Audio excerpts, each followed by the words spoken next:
Welcome. I am Laureen Quick, and you are listening to Unscripted and Unstoppable.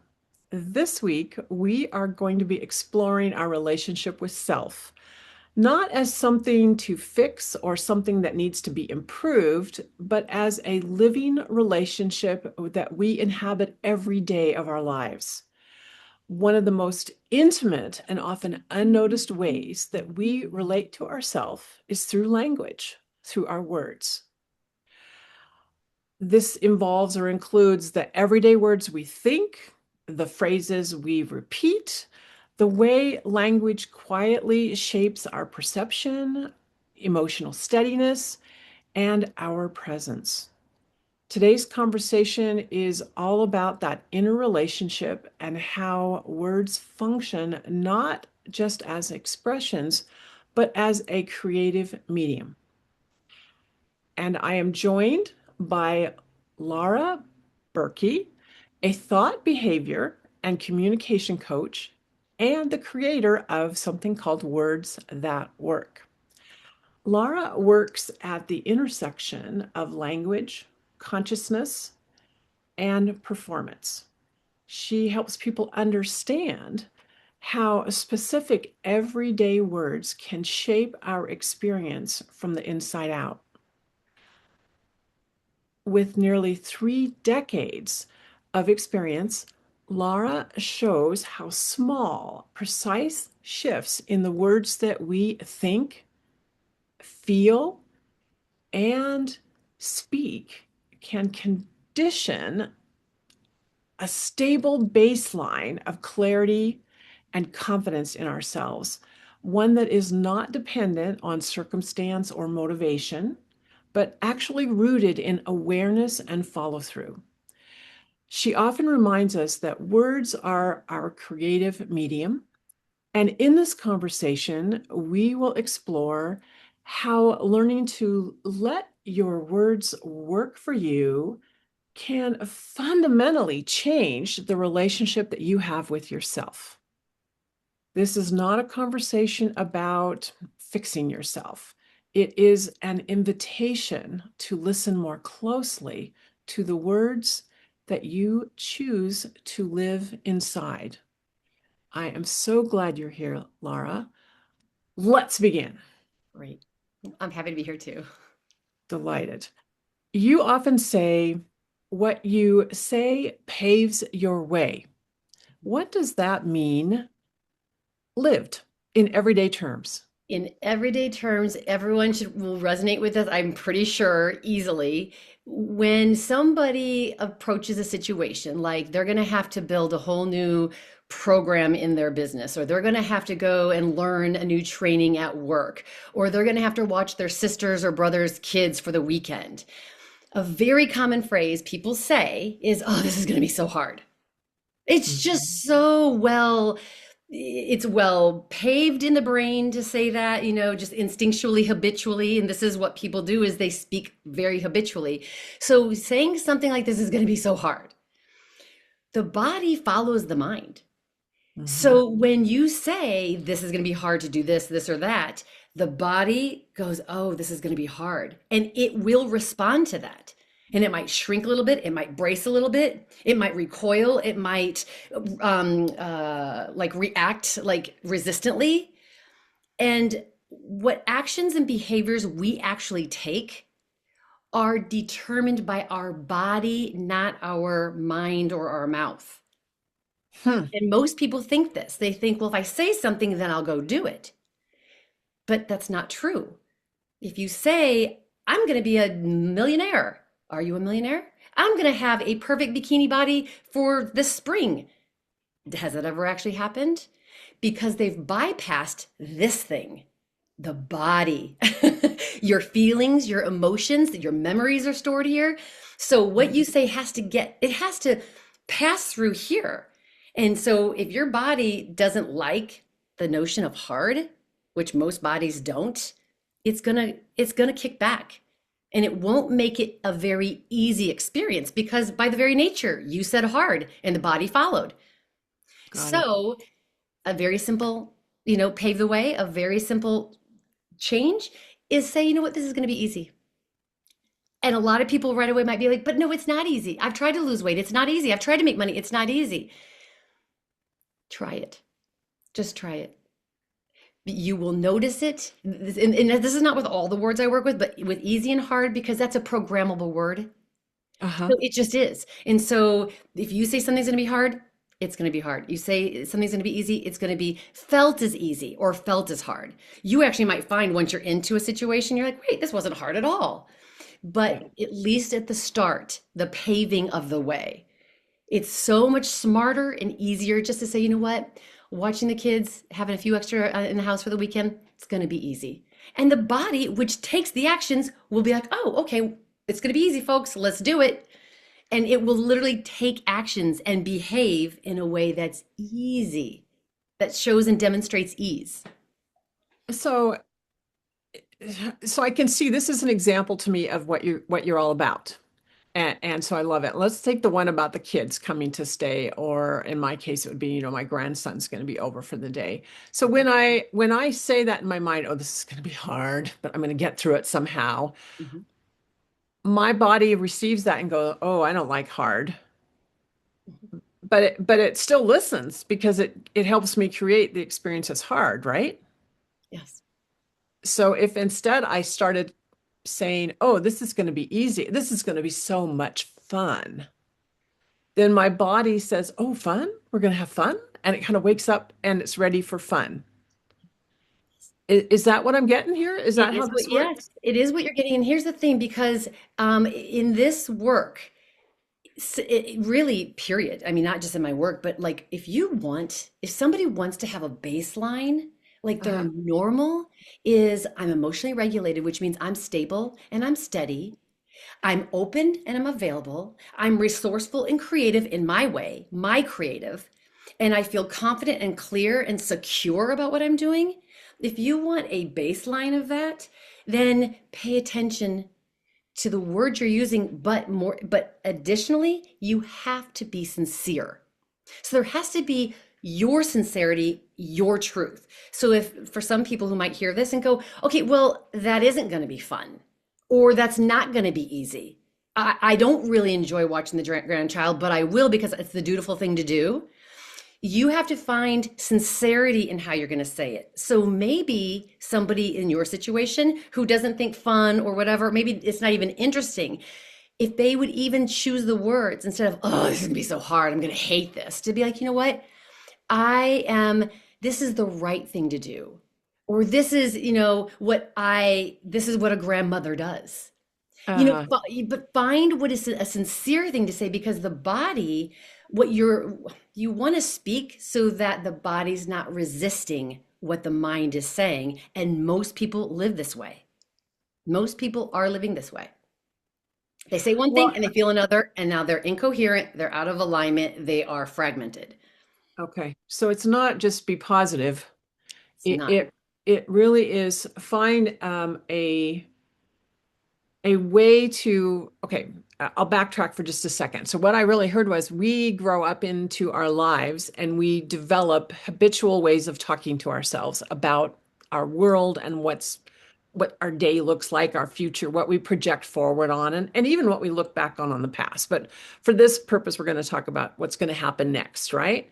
Mhm. And so we want to pay attention to what those are, obviously now, because they're paving the way for what is going to be experienced, Yes. right? Yes. But don't lie to yourself. So if there is a challenge ahead of you, maybe it's filing your taxes, right? Mhm. So it's still going to be a challenge. Mhm. So don't say, oh, this is going to be so much fun. Mhm. Instead, you have to find another way that I would consider maybe affirmative, positive, but a statement about that experience coming into my very near future and into the now, but say it in a way that is affirming.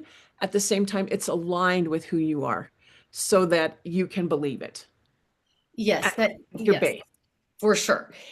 Because there's a lot of words. And I have a library of words that I have heard for 30 years Yeah. that we all are using habitually. We are very patterned and conditioned to speak this vernacular.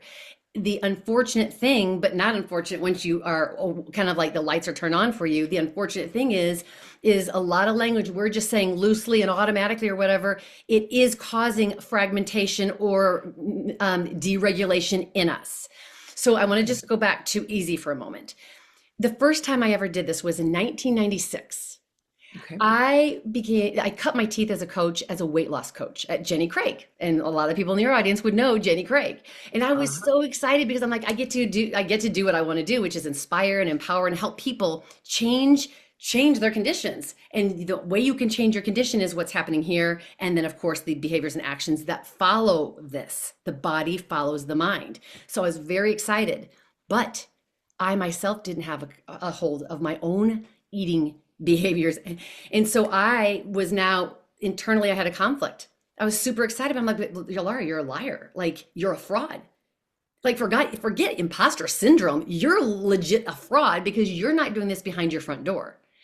And so, and I tried all the ways or whatever. So there's a few things I did because I was like, Laura, then Laura, you are your first client. Now prove you got the chops to coach. So I became my first customer. And so I did a few different things, but one thing I did was I said, well, what stops me? What is in my way that doesn't have me go work out every day or eat the things you're supposed to eat or not overdo it or emotionally eat all the things that I was doing? And what I attuned to, I recognized, I'm like, because that all seems hard and you resist hard. You don't want it to be hard. And I do have that kind of sensibility. Most people do, but some people feel guilty for, well, life shouldn't be easy. This generation, we come from, that was a collective conscious thought.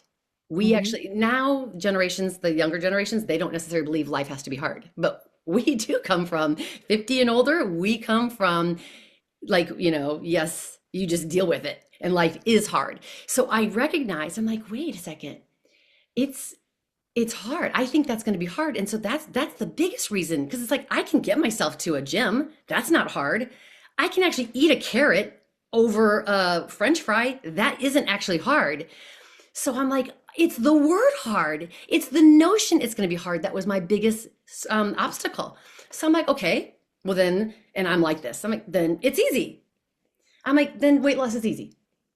And so I started living that. So I paid basically like little stubborn child. I'm like, then it's easy. And the very next day, I just thought, no, weight loss is easy. It's easy to control my appetite. It's easy to not overeat. It's easy to not go to food when you're emotional. It's easy to get yourself to the gym. And man, did it take. That was my personal experience, an early personal experience of the power of words. And here I am, 56 years old. That happened when I was 26 years old, 30 years. I have worn the same size clothes through two pregnancies, a divorce, moving 10 times, vacations, illnesses. Hmm. That's how powerful it is.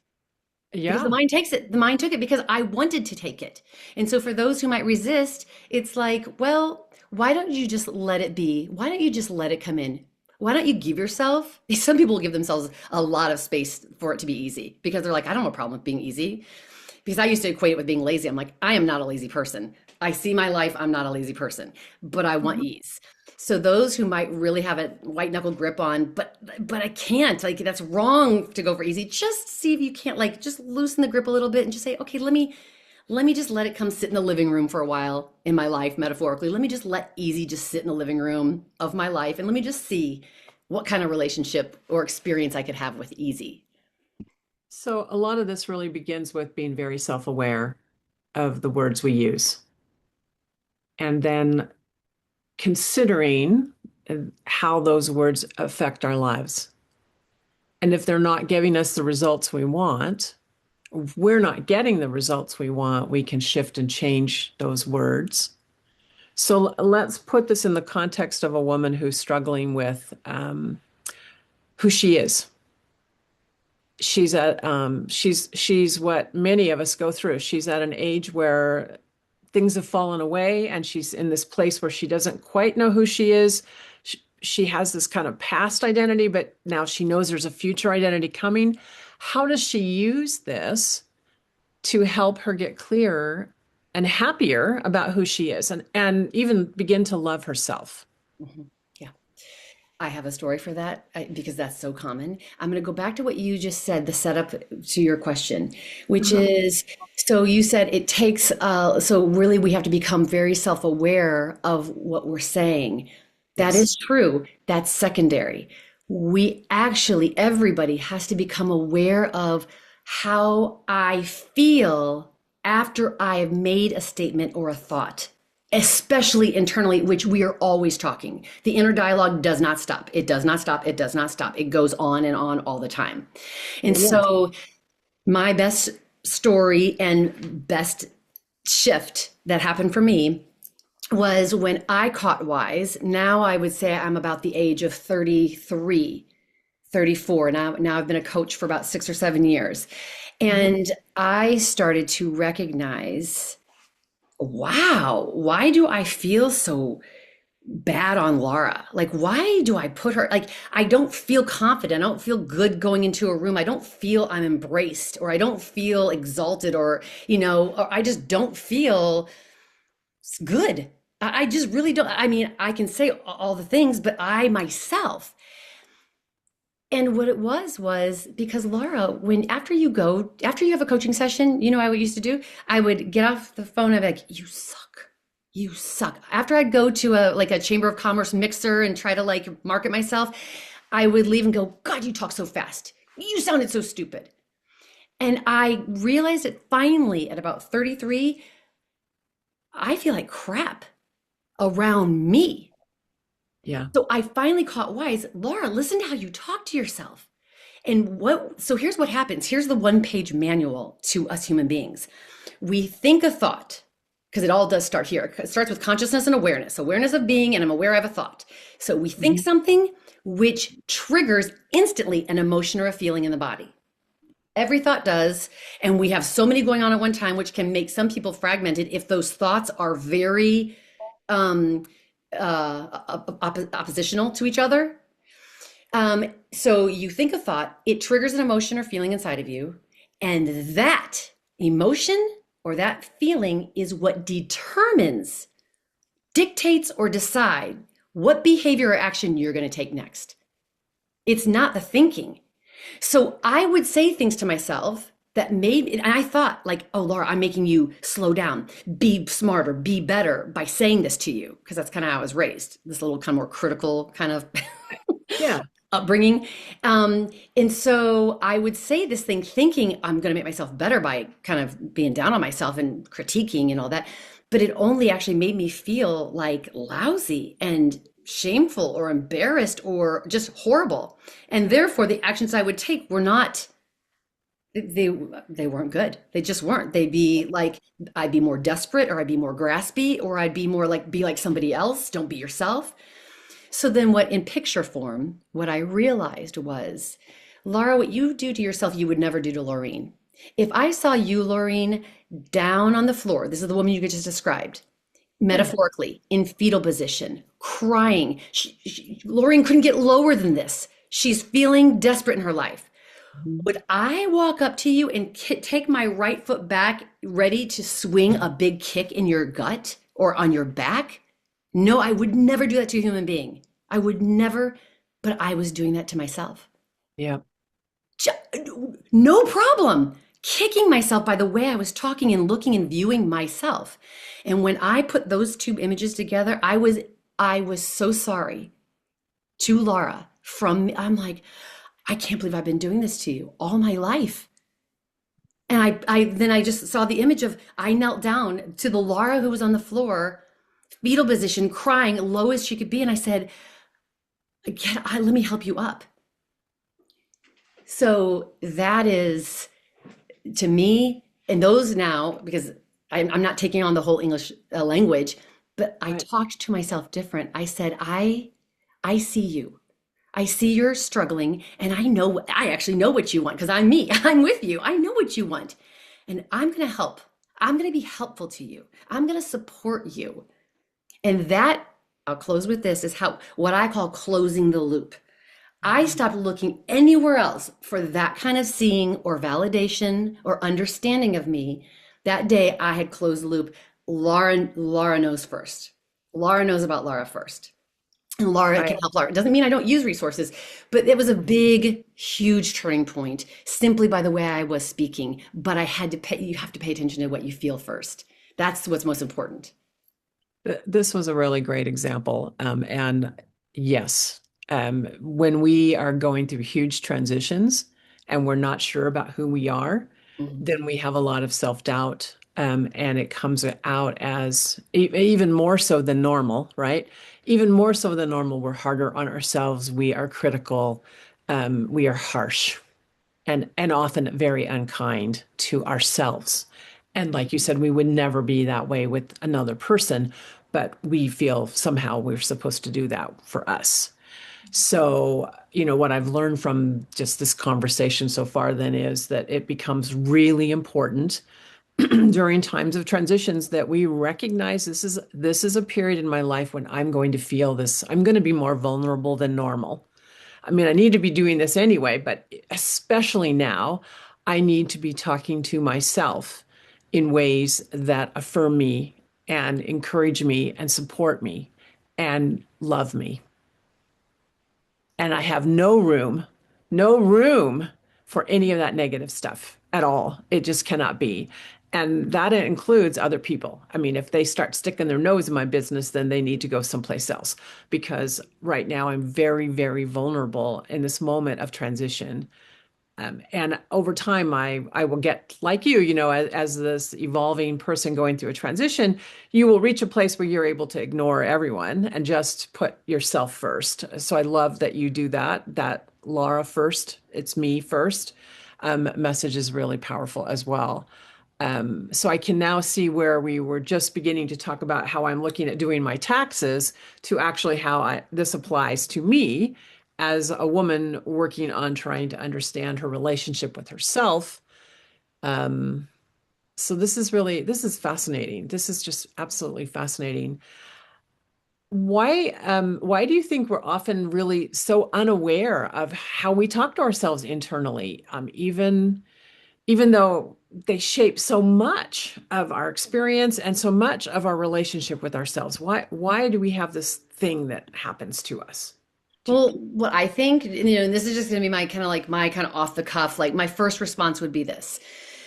Now I'm talking about society, culture, we have definitely been, the way that it's set up, distract people from themselves.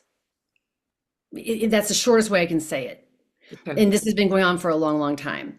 Turn a person's focus away from themselves and put it onto what? Well, onto, I would say, whoever has an agenda for a bigger grab, a bigger play here, right? So governments, religion, churches, kings, rulers, you know what I mean? Like just through time, there's always that person who's like, I'm going to be the overlord of all of this, right? And I did not know this. I was going to get this question, but that's what I think in the simplest way is we have been, and then it trickles all the way down to commercials. Buy Pringles, do this, get whiter teeth. So we are so inundated with external distraction and pull of our attention. You need this, you should have this, got to have this if you want that, that we have been conditioned, taught, modeled, or it's just the result. We have forsaken and abandoned ourselves to think we don't have the stuff's out there and I need to go have that stuff. So that's why I think our attention's been pulled to anything but us. And if it hadn't gone that way, I think meditation would be like brushing teeth. People, and just there would be a lot less self-esteem issues, a lot less people thinking that they don't have creative power, because we all have that's inherent. But I think we've been distracted, we've been our attention pulled away from us, which is why when you close that loop and you realize everything I need is right here, it does not mean you're closing yourself to the world. It just means I have everything I need right here. And even the discernment of what I need next versus somebody tell me what I need next. I think that's good. And I also think at another level, we grow up in a world that's dominated by adults, right? And we look to them to affirm us. And in many cases, our parents or adult figures in our lives don't affirm us. And so we think, oh, well, I need to feel good about myself. So I'm going to keep seeking that from other things. Um, one of the things I noticed in my life was when I got a job out of school and my employer was extremely affirming, it was like I just blossomed. But I learned that I got rewarded, I got recognized through performance, Hmm. right? And so then it was like, okay, well, then I'm going to perform, right? Because I was seeking affirmation of myself, and even love, recognition, all the things we want, the sense of belonging came from an outside of me source. Hmm. And this is what I love about being 50, 60, and 70. We have moved beyond that. We do Exactly. move beyond that. We start to say, oh, no, wait a minute. I've been listening to all these people. I've been trying to be everything and everything to everyone, right? Hmm. And now I'm not going to do that anymore. And then we go and we look in the mirror and go, okay, well, then who are you? Who are you? And how do I get to know you and trust you? And that's the beginning of this process is to begin to understand it is truly us. When it comes down to it, on our deathbed, it will be, Laureen, did you live the life you were meant to live? And it doesn't matter what anyone else thinks. It only matters what I feel and believe and think in my heart and in my soul. At least this is what I imagine, right, when I'm on my deathbed. But yeah, I think this is the right moment in our lives. This is for whatever reason. I wish it happened sooner, but this is the moment in our lives for many women where we start to really question who have I been listening to all this time and who have I been trying to please? And always it's been unsuccessful. And why not me? Why not me be the person who measures the value I bring into the world, the contribution that I make, and the reason that I am here and lovable and loved, right? Yeah, this is wow. Okay, So blow my I just want to drop two words. I have two yeah. words, very common, very familiar words to go with what you just said. So Okay. one is you talked about performance, so it was great. I had the same thing. First boss out of college, and all of a sudden it's like I've got talent. I've got something good about me. So I had Yeah. the same thing, and that's wonderful. And that's great to be validated, to be seen, to be affirmed and confirmed. It's great. But yes, wisdom will take you, as you also said, by certainly in 50s, 60s, 70s, you have lived enough to get maybe to the point where it's like, okay, but I have to know thyself. I no longer should be going out or need to go out. It's exhausting to go, and I'm wiser to know not everybody has the pulse on me. I'm not just Mhm. going to listen to any old Joe tell me who I am, right? So to me, know thyself is a wonderful two words. It's just very important. Know thyself. You are the authority, Laureen, on Laureen. You are the authority, the Absolutely. foremost authority. You know her better than anyone, and you are the master of her. So you are the one who's going to know her more than anybody else. And that means from little trivial things like I know I like to be in bed by 7:30. I know I don't like going out on Sunday nights. I know I don't like to be out with a bunch of people. I like just small intimate groups. Whatever is the knowing, it's okay. It's okay that you are who you are, which brings me to the second word, which is be. You talked about performing. And well, yeah, I got that. And so then I was conditioned, or, I was being rewarded for the performance. I recently, at 56, and I'm sure I could not have gotten here until I got somewhere on this experience at this point, which was I'm not performing for anyone. I will not do a soft, like I say, I won't do a soft shoe for anybody. I just will not. Mhm. I will not perform any longer. What will I do instead? I am just going to be. I am sitting here with you and I am just being me. And I know who I am. I know I love to share. I know this work. I know what I have to share. I'm not pretending. I've lived it. I'm not a fraud, right? I have done the work. So I know what I'm good for and what I would like to do. And so I'm knowing that while I am being here with you. That is freedom.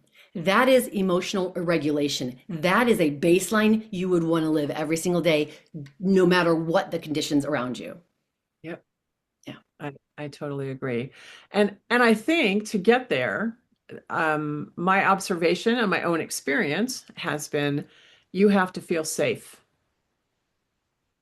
That's I really have begun to believe strongly in the power of being safe and safe in your own shoes, safe in your own world.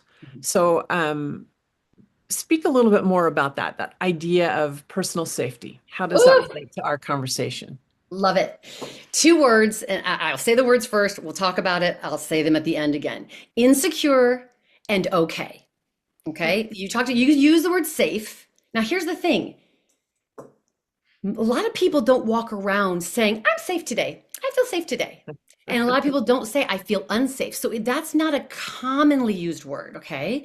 But what is very common is I feel insecure. I feel insecure around him. I feel insecure to get on that podcast. I feel insecure to the idea that I could write a book. I feel insecure to, go and ask for a raise. That's very common. And also very common is the word okay. In fact, to me, that is now there are two words that to me are the most important words to understand and to know in the Laura Burkey setup. But this comes in a very close, like a third, which is the word okay. So here's why okay is so powerful. And I mean, it has a lot of energy and it has a lot of effect, the word okay. Think about what every parent across the globe says to their 3-month or younger baby when it's crying and it's patting its back. What words are they using? It's It's okay. okay. And It's what okay. about when somebody is pulling the teenager who got a little too far into the river current and is freaking out and because the current's about ready to take them, or their car slid down a ravine and somebody's like, grab my hand, and somebody's trying to save somebody or help them. And the person's freaking out and they're just so out of sorts because they're, in a very risky, dangerous situation. It's okay. It's okay. Grab my hands. It's okay. Mhm. Here's why. We are made up, I believe, it's more than believe, but I'll just say I believe that we are made up of two parts. There's spirit threshing through us. Spirit is what is the life force that you see here and I see there. That's the life force moving through this container we call a body. And then there's ego. Ego is a condition of being a human being. You can't be a human being and not have an ego. It's just a condition of being here. So you're operating from ego and you're operating from spirit. Spirit knows it's okay. You know why it knows it's okay? Because spirit is just pure energy.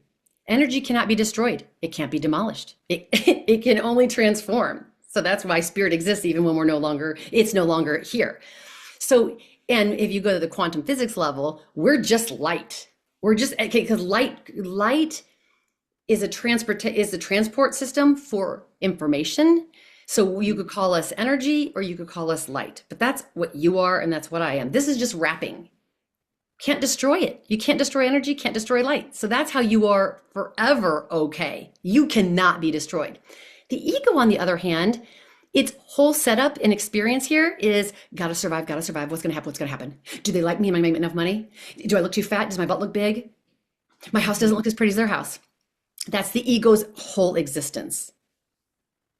And it literally feels the threat. It feels like it's gonna die if it's not okay. It fears death like a lot of people fear death. So when you understand there is no destruction of you, you're an eternal being. You've always been, you always will be. So you're never going to be Destroyed. destroyed. Thank you. Coming from that's a word that's not in my vocabulary clearly. And then the ego, because the ego is just a construct, that's just a condition. It's a conditional thing of being a human being. It's not even real. It's just something that we have to actually manage. And so if the ego, there is no death. Like, you're not going to die because the neighbor's got a new car and you haven't had a new car in 3 or 5 years. You're not going to die, and we all know this. You're not going to die because your teeth aren't that white. You're not going to die because your butt does look juicy and bulbous. No one's died from that, you know? And so this is how you start to actually work with your ego, because you want to tell the ego it's okay. Even though, and here's a great sentence that I started to use to really calm my ego down so I could stay regulated. This whole machine could stay regulated in that baseline regulation way. I say this, I do this on the daily. I even did it before this podcast. I took my dog for a walk. I get excited, I have a lot of energy, and I talk fast. And so I was like, oh gosh, I really hope I don't talk really fast. And I said, Laura, that's not how to say it. Because see, I'm practicing this on the daily because then Yes. I feel how that feels in my body, and that actually braces me up a little bit. That's not an energy to bring. So I said, even those, so I did two things. I said, first of all, I said, Laura, you're going to go and you're just going to be present and you're going to share. And that calmed me down because I love that. Hmm. The second thing is I said, even though you have a lot of energy and you talk really fast, you're okay anyway. And that calmed me down. And actually, I think I probably said that first, and the calming of that allowed me to think better. Laura, don't even focus on talking fast. Focus on having a time where you're present and you're sharing information that's valuable. And that's where I pay attention. Ooh, that thought, Laura, you talk too fast. That's what you want to be aware of, how you're reacting to the things that you say. And then you speak so that you can calm this, regulate this, solidify this, affirm this. Make sense? Hmm. Hmm. It's to me, this is a very spiritual path. It is. I agree. I think this too. It's getting to know your spirit and allowing it to shine, allowing you to shine, right? Mhm. And so if you think about this as I'm going through a transition and I'm working on changing the words that I speak, in how I frame my life and how I know myself, how does all of this over time, and how, I mean, I'm sure you can't say, oh, it takes 3 years and you'll be all done, but how does this over time, how does this work for me? How will it change my life? So that I would, everyone is their own person, right? And they have their own experience, their own way of processing, their own way of applying Mhm. what they're doing and its effect on it. And then also, because you do have to take into consideration, like earlier, for one person, the idea of saying easy is like, well, yeah. And another person's like, oh, but that's wrong, right? So to each person, they're going to have their own experience. But what I will say, because I have been coaching for a long time, and the way this body of work even came about was I was noticing a pattern, and like whether my client was a man, a woman, rich or poor, owner of a company or the janitor of the company, a housewife, someone who was quite confident or played confident, somebody who was riddled with anxiety and insecurity, it didn't matter. They're all saying and speaking these same words and having the same effect of them. Because there's certain words that they just affect everybody the same way. So I was seeing this. And then I would just do this word play and this word work, one on one for years.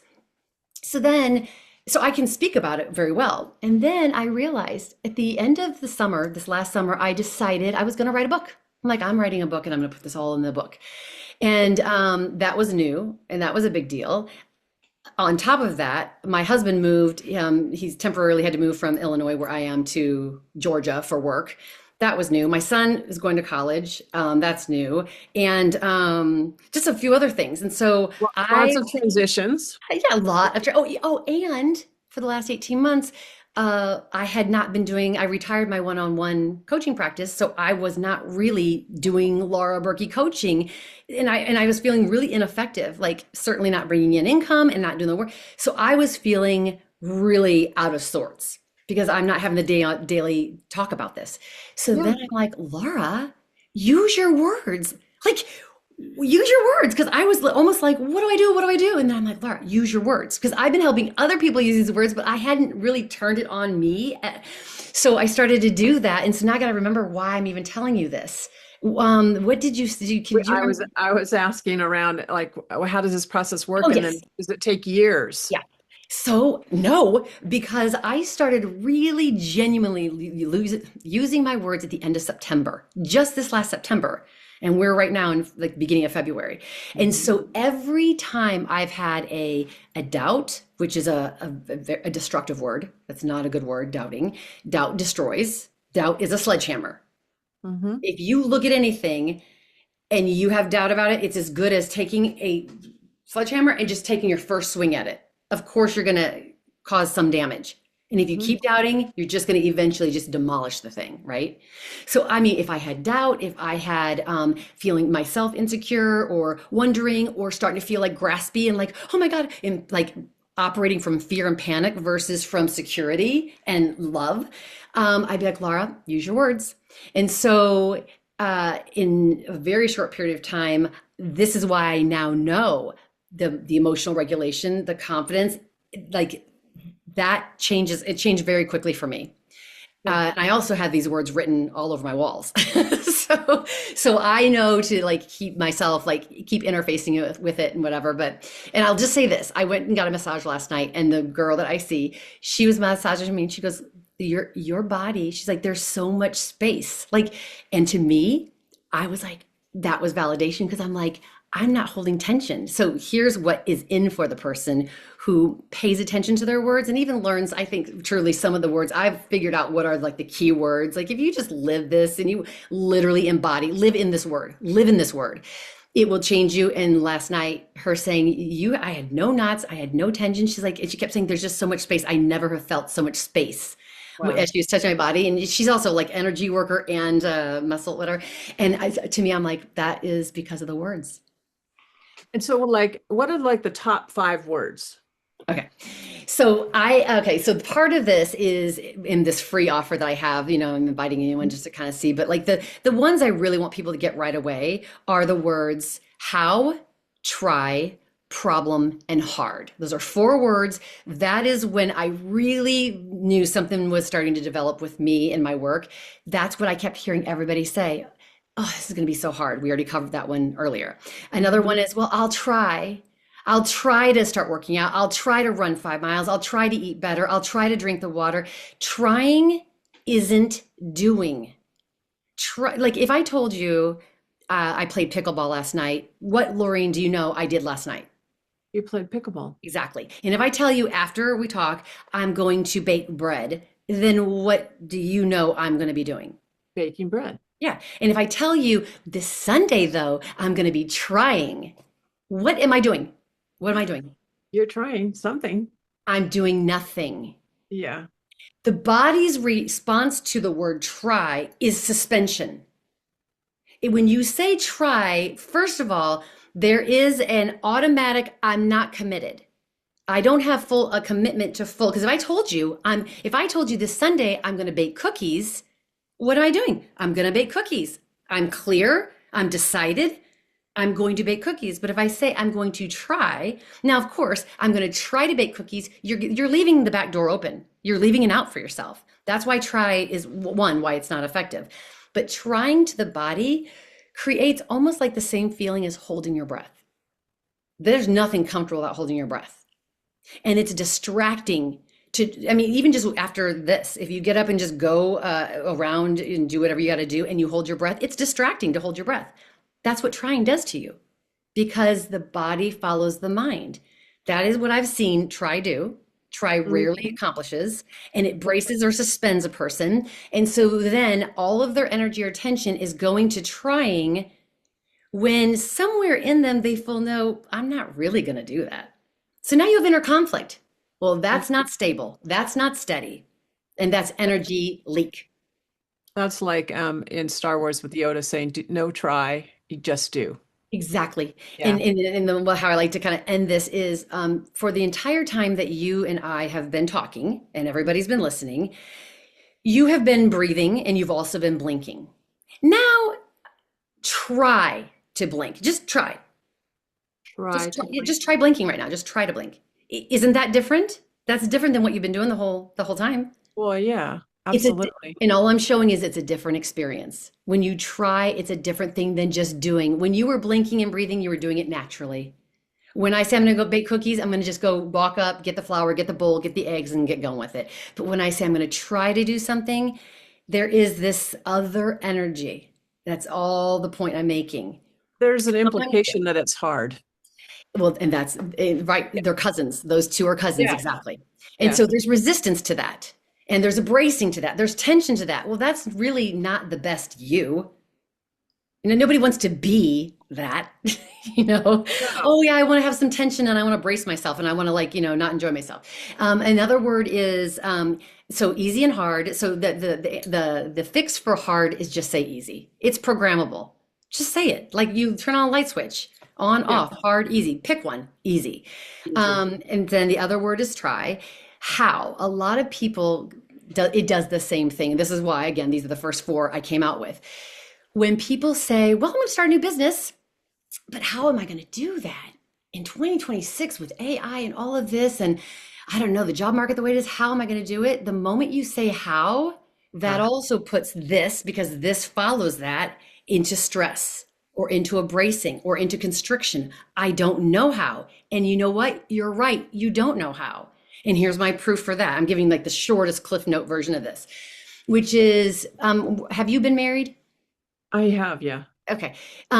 So just think about your first marriage or your only marriage, whatever, the marriage you've been married. Yes. So you may have had ideas prior to meeting the person that you married. You may have had ideas, fantasies, imaginings of or what you prefer. Oh, I'd love to meet my husband on a beach or at a library, or we bump into each other at the grocery store, or we were fixed up on a blind date, whatever. You may have had imaginings of that, but and it may or may not have actually happened. But whatever what actually happened that led up to you meeting and then marrying the man that you were going to marry, you only know how did that come to be after it's happened, and you look back and go, well, this is how I met my husband. Yeah. But you can't know it. You cannot know that beforehand. And so the how is a word. Yes, I can tell you, and I don't mean completely get rid of this word. No, be mindful of how you're using it. If I Hmm. tell you, Laureen, you're staying at my house, the key is under the mat. Now, I got to tell you how to open the door because it's kind of tricky.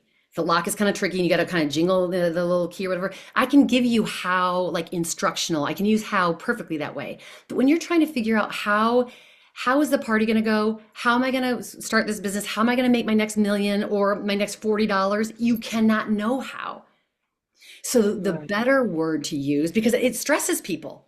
It's the same feeling as if the story with the needle in the haystack, and they had to find the needle in the haystack. I mean, just imagine if there's a huge haystack in your backyard, huge, and somebody says it's not the needle's not underneath the haystack, it's in the haystack.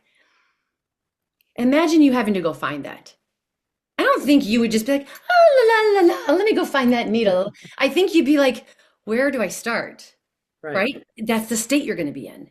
And then, you'll get started. And then the longer you're at it, you'll get frustrated. Why am I not finding it? So, a better word than how is you look at that haystack and go, what are some ways I can find that needle quickly or easily or without having allergic reaction or whatever? What are some ways I could do it? One way is I could ask 6 neighbors, hey, would y'all come here? Come to my backyard for a moment. Would everybody just take a big old wad, stick it in front of them, a small wad, and do it? That could be one. Or you could say, here's another way I could do it. I'm giving it 15 minutes every day for the next 7 days. Hopefully I'll find it. Another way is let me get the leaf blower and let me just blow it, and then maybe I'll see it just kind of, glint in the sun, when it's blowing. Ways makes you feel like, okay, there's a way forward. Does that make sense? The energy Absolutely. go. Okay. So, and I love this one. The last word is this. People say this all of the time, and here's my proof of my story that I think people would relate with. I really noticed this back in about 2000, I don't know, 3 or 4. I went home for Christmas, and all of us did. My mom and dad have 4 daughters, And so we all came home, for Christmas. And at this point now, two of my sisters have little babies and two of us don't. And so my mom and my sister, the oldest one, they're standing at the dining room table and they're setting it to make it look Martha Stewart Christmas ready. So Uh, they're doing that, and I was in the kitchen like paring carrots or potatoes. And I'm overhearing them, and I'm well into my coaching practice now. So I'm already aware of these things. And so they're talking, and they're talking about placement of this and the pitcher, the water, and the chairs around the table because there's quite a lot of chairs now. And so then I hear my mom like, "Well, if we do that, the problem is then such a da da da da da." And then my sister responds with, "Well, but if we keep it like that, the problem there is blah blah blah blah blah." And then my mom, "Well, the problem is this. The problem would be that." And I'm sitting there going, "We're talking about a Thanksgiving dinner or Christmas table, mhm. decorating table. There's no problem at all. If the pitcher is touching my plate or if it's on the corner next to my dad's seat, there's not going to be a problem. There's a possibility it could be annoying or a possibility a kid could knock it over, sure, but there's no problem." And just the fact, and surely maybe they were not using that word heavy, but the body, again, this is why you have to be aware of the body. They're getting worked up. As I listen to this, each time they volley back and forth, "Well, the problem is this, well, the problem is, but the problem is, okay, but the problem is, it's okay, okay, well, then what are we gonna?" Yeah, They're we have getting a room full of problems now. room full of problems. And so here's what I know about problems. There are no problems. There are legit no problems. What there are lessons, blessings, and gifts. Everything that you, and I even say, I don't even use the word problem personally. I just say unwanted. So if something happens that you might call a problem, okay, the pitcher got knocked over and it broke the crystal vase. If you want to call that a problem, I call it that was unwanted. Didn't really want that, okay? It doesn't even matter for this. You can still call it a problem. Stop. That wasn't a problem at all. That was a lesson, it was a blessing, or it was a gift, or it's a combination. Here's the lesson. Probably shouldn't put the little brand new little kids, toddlers at the adult table. Or lesson, no more crystal. We got little ones until they're older, Yeah. right? Yes. There could be a blessing, there could be a gift because a blessing could be, or well, it doesn't even matter. You get the point. Yeah. And so that is how I literally have not lived with problems. I literally live a problem-free life. I do not have problems. And here's the thing about the human condition. We love to learn. Anyone listening to your podcast loves to learn. So Yep. you're only going to keep learning. And you already know this is a thing. People already know this. And then blessings, you only know a blessing after it's happened. So the picture that broke, you don't know, but that could actually eventually be a blessing. You just don't know it yet. And it Well, could yeah. be revealed later. And then the gift could be, okay, now I give my husband an easy gift to buy next year because he never knows what to get me. Well, get me a new vase. If it makes it easy for you, there's the gift for you, baby. It's going to be real easy to go shopping for me. What a blessing. So I those are very common words that, yeah, Yeah. they would And change what it. I also got from all of this was, having curiosity is a really powerful frame of mind when we start to think about our lives and looking for the gifts, the blessings, as you said. So pretty powerful. Let me ask one last question. If listeners or viewers walk away today with one insight, one simple awareness, practice, something, what would you most hope that they take with them? The thing I would most hope is going to the okay thing because so many people don't feel okay Hmm. on the daily, by the hour, by the incident, and and just that's a hard life to live. I know, I've lived it for years. And the truth is you are okay.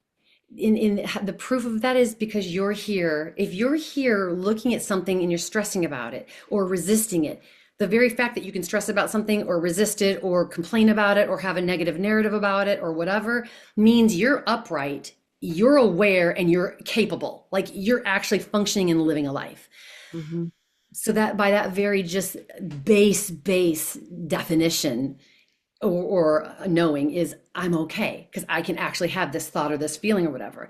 But also because you're not going to die. Being wrong won't make you, in fact, again, wrong, there is no problem. You're not wrong. It's just what is.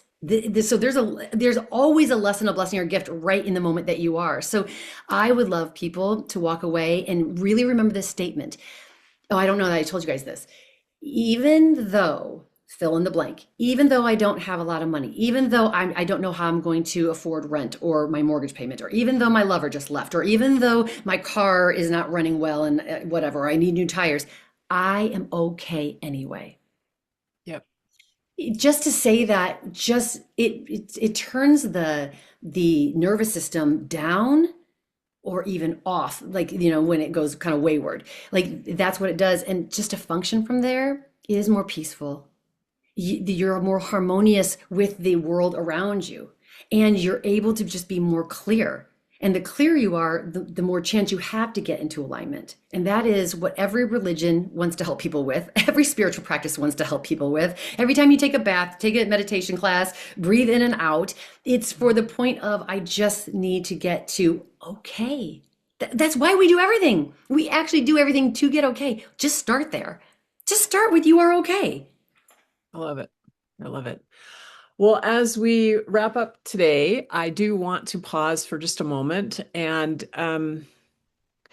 well, because the conversations like this don't really end, they settle.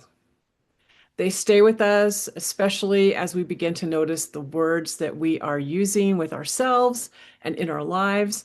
And that's a settling.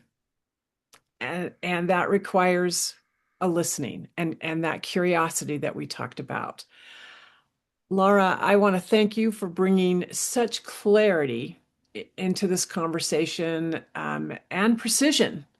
Um, your work definitely reminds me, and I think it reminds all of us, that we need to begin to notice that the language we use isn't just something we use, it really is something that we live inside of.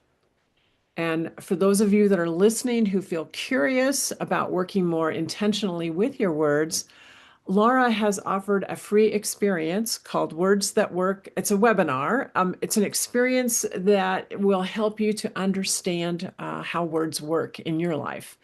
And you'll find links to this experience. It's free, along with Laura's website and her writing and links to connect with her in the show notes. So look for that if you're wanting to engage more in this conversation. And if this conversation has stayed with you, if it has resonated with you, I would love to hear more from you about that. Please like our podcast, share, leave a comment, pass it on to someone that you know could use or benefit from this particular conversation. Would love that. That's how our podcast gets spread around, how more listeners come to our conversations. So thank you for that. And also, I just want to say that if you have felt yourself listening to this conversation and noticing a desire to pause more, to listen more closely to what's going on inside you, to stay with what's emerging and rising, I am also hosting a masterclass this month of February called Braving the Inner Terrain, and more information is in the show notes about that. I think you might find it valuable and also maybe a little fun. It's a space where we'll learn how to remain present inside ourselves, even in times of uncertainty, emotional complexity, and obviously change. So consider joining us for that. Beyond all that, as always, take what resonated with you today and use that in your life. I know I'm going to be rethinking how I use my words and working on especially that it's okay message, as well as the hard versus easy. So Laura, thank you for just that little start that I'm going to be taking. Beyond all that, what doesn't resonate, what doesn't make sense, just let that all be background noise. And until next time, I am so glad that you were here. Thank Thank you. you. Thank you.